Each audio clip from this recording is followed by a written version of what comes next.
AP ప్రభుత్వ pensioners అందరికీ అతి ముఖ్యమైన సమాచారం. దీనిని అశ్రద్ధ చేస్తే అడిషనల్ క్వాంటమ్ ఆఫ్ పెన్షన్ పొందటం అనేది కష్టమే. మరి ఏంటనే పూర్తి వివరాలు వీడియోలో తెలుసుకుందాము. వీడియో అయితే ఎక్కడ గాని స్కిప్ చేయకుండా ఎండ్ వరకు చూసేయండి. అప్పుడే ఇన్ఫర్మేషన్ పూర్తిగా అర్థమవుతుంది. అలాగే వీడియో చూస్తున్న ప్రతి ఒక్కరు వీడియోకైతే లైక్ చేయండి ఫ్రెండ్స్. ఈ వీడియోని తోటి ఉద్యోగ పెన్షన్ మిత్రులతో అయితే షేర్ చేయండి. కొత్తగా మన ఛానల్‌ని చూస్తున్నవారు ఇంకా ఎవరైనా సబ్స్క్రైబ్ చేసుకోకుంటే వెంటనే మన ఛానల్‌ని సబ్స్క్రైబ్ చేసుకోండి. దీని ద్వారా నేను చేసే లేటెస్ట్ వీడియోస్ అన్నీ మీ వరకు రీచ్ అవుతాయి. ఇక ఆలస్యం చేయకుండా వివరాల్లోకైతే వెళ్ళిపోదాము. ఫ్రెండ్స్, ఇక విషయానికొచ్చినట్లయితే పెన్షన్ పేమెంట్ ఆర్డర్ పీపీఓ అనేది ప్రతి పెన్షనర్ యొక్క ఆర్థిక భవిష్యత్తుకు ఆధారం. ఇది కేవలం ఒక పత్రం కాదు. మీ సుదీర్ఘ సేవకు గుర్తింపు, ప్రభుత్వ గుర్తింపు మరియు పదవీ విరమణ తర్వాత మీకు రాబోయే పెన్షన్‌కు అధికారిక అనుమతి పత్రము. ఏజీ కార్యాలయం నుండి జారీ చేయబడే ఈ యొక్క పీపీఓ ప్రాముఖ్యతను, దానిలోని అంశాలు మరియు దానిని భద్రపరచుకోవాల్సిన విధానం గురించి ఇప్పుడు వివరంగా తెలుసుకుందాము. మొదటిది పెన్షన్ పేమెంట్ ఆర్డర్ పీపీఓ అంటే ఏమిటి? ఉద్యోగి పదవీ విరమణకు ముందు వారి సర్వీస్ రిజిస్టర్ ఎస్ఆర్‌తో పాటుగా పెన్షన్ ప్రపోజల్స్‌ను సంబంధిత శాఖ ద్వారా ఏజీ కార్యాలయానికి పంపుతారు. ఏజీ కార్యాలయం అధికారులు ఆ ప్రతిపాదనను క్షుణ్ణంగా పరిశీలించి ఉద్యోగి సర్వీస్ ఆధారంగా పెన్షన్‌ను నిర్ధారించి మంజూరు చేస్తూ ఒక జారీ చేసే అధికారిక ఉత్తర్వులను పెన్షన్ పేమెంట్ ఆర్డర్ పీపీఓ అంటారు. పీపీఓ జారీ ప్రక్రియ మరియు పంపిణీ. ఏజీ కార్యాలయం పీపీఓను 3 సెట్లుగా జారీ చేస్తుంది. మొదటి కాపీ వచ్చేసి పర్సనల్ కాపీ. ఇది పెన్షనర్‌కు చెందిన వ్యక్తిగత కాపీ. దీనిని రిజిస్టర్డ్ స్పీడ్ పోస్ట్ ద్వారా నేరుగా పెన్షనర్ ఇంటికి చిరునామాకైతే పంపుతారు. ఎందుకంటే రిజిస్టర్డ్ పోస్ట్ అనేది విలీనం అయిపోయిందనమాట స్పీడ్ పోస్ట్‌లలో. ఇక రెండవ కాపీ పెన్షనర్ యొక్క సర్వీస్ రిజిస్టర్ ఎస్ఆర్‌తో పాటుగా సంబంధిత డీడీఓకు పంపబడుతుంది. మూడవ కాపీ సంబంధిత జిల్లా ట్రెజరీ అధికారి కార్యాలయానికైతే పంపబడుతుంది. మీరు పెన్షన్ పొందే సంబంధిత సబ్ ట్రెజరీ కార్యాలయానికి కూడా ఈ వివరాలు అయితే అందుతాయి. మీరు వారు మీ పర్సనల్ కాపీని జిల్లా ట్రెజరీ నుంచి వచ్చిన వివరాలతో అయితే సరిచూసుకొని పెన్షన్ చెల్లింపుల ప్రక్రియను ప్రారంభిస్తారు. ఆ తర్వాత మీ పర్సనల్ కాపీపై అవసరమైన ఎండార్స్‌మెంట్ రాసి మీకు తిరిగి ఇస్తారు. ఈ కాపీని మీరు అత్యంత భద్రంగా దాచుకోవాలి. ఇక మూడోది పీపీఓలోని ముఖ్య అంశాలు మరియు వాటి అర్థము. ప్రతి పెన్షనర్ తమ పీపీఓను జాగ్రత్తగా పరిశీలించి ఈ క్రింది వివరాలు సరిగ్గా ఉన్నాయో లేదో నిర్ధారించుకోవాలి. ముఖ్యంగా పెన్షనర్ వివరాలు. మీరు పుట్టిన తేదీ, హోదా, పదవీ విరమణ తేదీ సరిగ్గా ఉన్నాయో లేదో చెక్ చేసుకోండి. కుటుంబ పెన్షన్ వివరాలు. మీ జీవిత భాగస్వామి స్పౌస్ నేము, పుట్టిన తేదీ ఖచ్చితంగా నమోదై ఉండాలి. పీపీఓలో ప్రధానంగా 3 రకాల పెన్షన్ మొత్తాలు పేర్కొనబడి ఉంటాయి. అవేంటంటే ఏపీ సర్వీస్ పెన్షన్. ఇది పెన్షనర్ జీవించి ఉన్నంత కాలం వారికి చెల్లించబడే పెన్షన్. ఉద్యోగి మొత్తం సర్వీస్ కాలం మరియు చివరి జీతం ఆధారంగా దీనిని లెక్కిస్తారు. దీనిపై ప్రభుత్వం ప్రకటించే కరువు భత్యం, డీఏ మరియు ఇతర అలవెన్స్‌లు వర్తిస్తాయి. ప్రతి పీఆర్సీ అమలైనప్పుడు ఈ బేసిక్ పెన్షన్ అనేది సవరించబడుతుంది. ఇకపోతే మెరుగైన కుటుంబ పెన్షన్, ఎన్హాన్స్డ్ ఫ్యామిలీ పెన్షన్. సర్వీస్‌లో ఉండగా గానీ, పదవీ విరమణ తర్వాత గానీ పెన్షనర్ మరణిస్తే వారి కుటుంబ సభ్యులకు కొంతకాలం పాటు సర్వీస్ పెన్షనర్‌కు వచ్చిన పూర్తి పెన్షన్‌ను అయితే చెల్లిస్తారు. దీనిని ఎన్హాన్స్డ్ ఫ్యామిలీ పెన్షన్ అంటారు. ఇది పరిమిత కాలానికి మాత్రమే ఉంటుంది. నియమం ఏంటంటే పెన్షనర్ మరణించిన తేదీ నుండి 7 సంవత్సరాల వరకు లేదా పెన్షనర్‌కు 67 సంవత్సరాలు నిండేంత వరకు, ఏది ముందైతే అంతవరకు ఈపీఎఫ్ ఎన్హాన్స్డ్ ఫ్యామిలీ పెన్షన్ అనేది చెల్లించబడుతుంది. ఈ గడువు తేదీ మీ యొక్క పీపీఓలో స్పష్టంగా పేర్కొనబడి ఉంటుంది. అది చెక్ చేసుకోండి. ఇక మూడోది కుటుంబ పెన్షన్.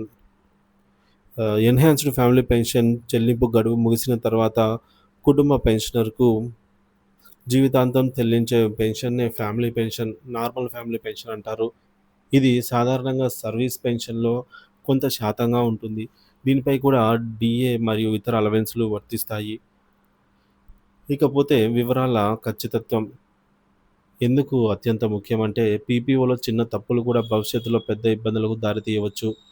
పేరులో తప్పులు. ఆధార్ కార్డు, బ్యాంకు ఖాతా మరియు ఇతర పత్రాల్లో ఉన్న పేరుకు, పీపీఓలో ఉన్న పేరుకు తేడా ఉండే కుటుంబ పెన్షన్ మంజూరు సమయంలో ట్రెజరీ అధికారులు తిరస్కరించే అవకాశం ఉంది. ఉదాహరణకు ఆధార్ కార్డులో సాంబమ్మ అని పీపీఓలో సామ్రాజ్యం అని ఉంటే సమస్యలైతే తప్పవు. ఇకపోతే పుట్టిన తేదీ డీఓబీ ప్రాముఖ్యత. పెన్షనర్ లేదా కుటుంబ పెన్షనర్ వయస్సు 70, 75, 80 సంవత్సరాలు దాటినప్పుడు ప్రభుత్వం అదనపు పెన్షన్ను అంటే అడిషనల్ క్వాంటమ్ ఆఫ్ పెన్షన్ మంజూరు చేస్తుంది. పీపీఓలో పుట్టిన తేదీ తప్పుగా ఉంటే లేదా నమోదు కాకపోతే ఏక్యూపీ ప్రయోజనాలు పొందడంలో తీవ్ర జాప్యం లేదా తిరస్కరణకు గురవుతుంది. గమనిక ఏంటంటే ఏక్యూపీ ప్రయోజనాల కోసం ఉద్దేశపూర్వకంగా పుట్టిన తేదీని తప్పుగా మార్చడం చట్టవిరుద్ధం. అలా చేసినట్లు రుజువైతే అదనంగా చెల్లించిన మొత్తాన్ని ప్రభుత్వం రికవరీ చేస్తుంది. ఇక ఐదోది పీపీఓ రిజిస్టర్ లేదా ఫైలు ఒక ఉత్తమ పద్ధతి. ఉద్యోగికి సర్వీస్ రిజిస్టర్ ఎస్ఆర్ ఎంత ముఖ్యమో పెన్షనర్కు పీపీఓ అంత ముఖ్యం. దీనిని ఒక రిజిస్టర్ లేదా ఫైల్ రూపంలో భద్రపరచుకోవడం చాలా మంచిది. పీపీఓ ఫైల్ ఎలా తయారు చేసుకోవాలి అంటే మొదటి పేజీ మీ పూర్తి వ్యక్తిగత వివరాలు అంటే మీ పేరు, హోదా, పదవి విరమణ తేదీ, చిరునామా, మొబైల్, ఆధార్, పాన్, బ్యాంక్ ఖాతా వివరాలు ఇటువంటివి టైప్ చేసి ఉంచండి. రెండవ పాయింట్ పీపీఓ భద్రత. మీ ఒరిజినల్ పీపీఓ పత్రానికి ముందు వెనుక లామినేటెడ్ లేదా మందంపాటి ప్లాస్టిక్ షీట్ను ఉంచండి. మూడవది అదనపు పత్రాలు. కొన్ని తెల్ల ఏ4 కాగితాలను జత చేయండి. భవిష్యత్తులో పీఆర్సీ, ఫిక్సేషన్, ఏక్యూపీ మంజూరు వంటి వివరాలు నమోదు చేసుకోవడానికి ఉపయోగపడతాయి. మీ Aadhaar, PAN, EHS card, bank passbook మొదటి పేజీల జిరాక్స్ కాపీలు, మీ జీవిత భాగస్వామి స్పోర్ట్స్ యొక్క ఆధార్, పాన్, ఈహెచ్ఎస్ జిరాక్స్ కాపీలు. నాలుగవది బైండింగ్. వీటన్నిటిని కలిపి ఒక చక్కటి స్పైరల్ బైండింగ్ చేయించి సులభంగా అందుబాటులో ఉండేలాగా భద్రపరచుకోండి. ఒకవేళ పీపీఓ పోతే డూప్లికేట్ కాపీ కోసం ఎస్టీఓ ద్వారా డీటీఓ కార్యాలయానికి ఫీజు చెల్లించి దరఖాస్తు చేసుకోవాలి. ఈ ప్రక్రియ చాలా సమయం తీసుకుంటుంది కాబట్టి ఒరిజినల్ పీపీఓను జాగ్రత్తగా కాపాడుకోవడం ఉత్తమం. ఇక ఆరోది పీపీఓలో తప్పులను సరిదిద్దే విధానము. మీ పీపీఓలో జీవిత భాగస్వామి పేరు లేదా పుట్టిన తేదీలో తప్పులు దొర్లితే వాటిని మీరు జీవించి ఉండగానే సరిచేయించుకోవడం చాలా సులభం. మొదటి సందర్భంలో పెన్షన్ ప్రపోజల్స్లో వివరాలు సరిగ్గా ఉండి పీపీఓలో తప్పుగా నమోదైతే మీరు రిటైర్ అయిన కార్యాలయాధిపతి ద్వారా ఏజీ ఆఫీస్కి ఒక లేఖ రాయాలి. దానికి మీ వద్ద ఉన్న pension proposal set xerox original PPO జత చేసి పంపాలి. వారు పరిశీలించి సవరించిన రివైజ్డ్ పీపీఓను జారీ చేస్తారు. ఇక రెండవ సందర్భంలో పెన్షన్ ప్రపోజల్స్లోనే వివరాలు తప్పుగా పంపితే మీ జీవిత భాగస్వామి పేరు లేదా పుట్టిన తేదీ వివరాలను డీడీఓ ద్వారా ఎస్ఆర్లో సరిగ్గా నమోదు చేయించాలి.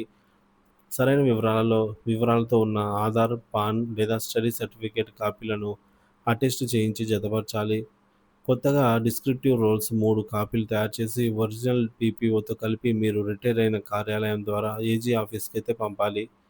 ఇక మూడవ సందర్భంలో జీవిత భాగస్వామి పేరు